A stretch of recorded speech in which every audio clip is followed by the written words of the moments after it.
ನರೇಂದ್ರ ಮೋದಿ ಸರ್ಕಾರ ಕರ್ನಾಟಕಕ್ಕೆ ದ್ರೋಹ ಬಗೆದಿದೆ ಎಂದು ಈಗ ಪರೋಕ್ಷವಾಗಿ ಒಪ್ಪಿಕೊಳ್ತಾ ಇದೆಯಾ? ತನ್ನ ರಾಜಕೀಯ ಉದ್ದೇಶಗಳಿಗೋಸ್ಕರ ಮೋದಿ ಸರ್ಕಾರ ದೇಶದ ಜನರಿಗೆ ಹಾಗೂ ವಿಶೇಷವಾಗಿ ನಮ್ಮ ಕರ್ನಾಟಕದ ಬಡವರಿಗೆ ಅನ್ಯಾಯ ಮಾಡಿದೆಯಾ?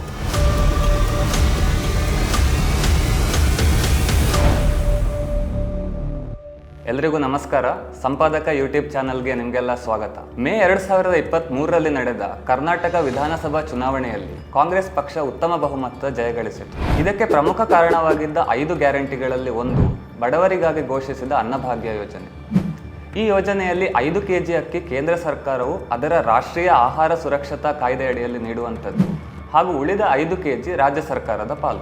ಆಗಷ್ಟೇ ಅಧಿಕಾರಕ್ಕೆ ಬಂದು ಯೋಜನೆಯನ್ನು ಕಾರ್ಯಗತಗೊಳಿಸಲು ತಯಾರಾಗುತ್ತಿದ್ದ ರಾಜ್ಯ ಸರ್ಕಾರವು ತನ್ನ ಪಾಲಿನ 5 ಕೆಜಿ ಅಕ್ಕಿಯನ್ನು ಕೇಂದ್ರ ಸರ್ಕಾರದ ಮುಕ್ತ ಮಾರುಕಟ್ಟೆ ಮಾರಾಟ ಯೋಜನೆ OMSSB ಇದರ ಮೂಲಕ ಖರೀದಿ ಮಾಡಿ ಅದನ್ನು ಬಡವರಿಗೆ ವಿತರಿಸುವುದಕ್ಕೆ ಯೋಚನೆ ನಡೆಸ್ತಾ ಇತ್ತು.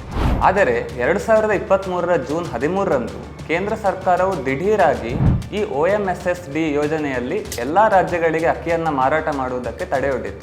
ಕೇಂದ್ರ ಸರ್ಕಾರದ ಆಹಾರ ನಿಗಮ ಫುಡ್ ಕಾರ್ಪೊರೇಷನ್ ಆಫ್ ಇಂಡಿಯಾ ಕರ್ನಾಟಕಕ್ಕೆ ಅಕ್ಕಿ ನೀಡಲು ಸಮ್ಮತಿಸಿದ್ದ ಮರುದಿನವೇ ಕೇಂದ್ರ ಸರ್ಕಾರ ಈ ನಿರ್ಧಾರ ತೆಗೆದುಕೊಂಡಿದ್ದು ಎಲ್ಲರನ್ನು ಸಂಶಯಕ್ಕೊಳಪಡಿಸಿತ್ತು. ಹಾಗೂ ಈ ನಿರ್ಧಾರ ಅನ್ನಭಾಗ್ಯ ಯೋಜನೆಗೆ ಅಡ್ಡಿ ಮಾಡಲೆಂದೇ ತೆಗೆದುಕೊಂಡಿರುವುದು ಎಂದು ಬಹಳ ವಿವಾದವೂ ಕೂಡ ಆಗೇ ಎದ್ದಿತ್ತು. ಈ ನಿರ್ಧಾರಕ್ಕೆ ಸಮಜಾಯಿಷಿ ನೀಡಿದ ಕೇಂದ್ರ ಸರ್ಕಾರವು ಮುಂಬರುವ ಮಳೆಗಾಲ ಸರಿಯಾಗಿ ಆಗದೆ ಮಾರುಕಟ್ಟೆಯಲ್ಲಿ ಅಕ್ಕಿಯ ಕೊರತೆ ಉಂಟಾಗುವ ಸಾಧ್ಯತೆ ಇದ್ದು ಆಗ ಅಕ್ಕಿಯ ದರವೂ ಹೆಚ್ಚಾಗುವುದರಿಂದ ಈಗ ಅಕ್ಕಿಯನ್ನು ರಾಜ್ಯಗಳಿಗೆ ಮಾರುವುದಿಲ್ಲ ಎಂದು ಹೇಳಿಕೆ ನೀಡಿತ್ತು.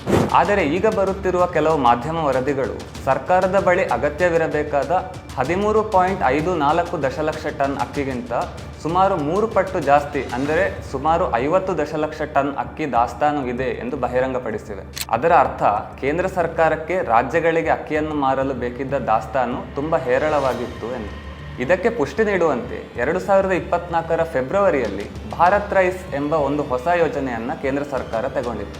ಈ ಮೂಲಕ ಮಾರುಕಟ್ಟೆ ದರದಿಂದ 10 ರೂಪಾಯಿ ಕಡಿಮೆಗೆ ಅಂದರೆ 29 ರೂಪಾಯಿಗೆ 1 ಕೆಜಿ ಅಕ್ಕಿಯನ್ನು ಮಾರಾಟ ಮಾಡಲು ಹೊರಟಿತು. ಈ ಯೋಜನೆಯು ಕೇಂದ್ರ ಸರ್ಕಾರವು ತನ್ನ ದಾಸ್ತಾನಿನಲ್ಲಿದ್ದ ಹೆಚ್ಚುವರಿ ಅಕ್ಕಿಯನ್ನು ಆಫ್ಲೋಡ್ ಮಾಡಲೆಂದು ಹಾಗೂ ಲೋಕಸಭಾ ಚುನಾವಣೆಗೆ ತನ್ನನ್ನು ಬ್ರ್ಯಾಂಡಿಂಗ್ ಮಾಡಿಕೊಳ್ಳಲು ಎಂದು ತಂದ ಯೋಜನೆಯಾಗಿತ್ತು.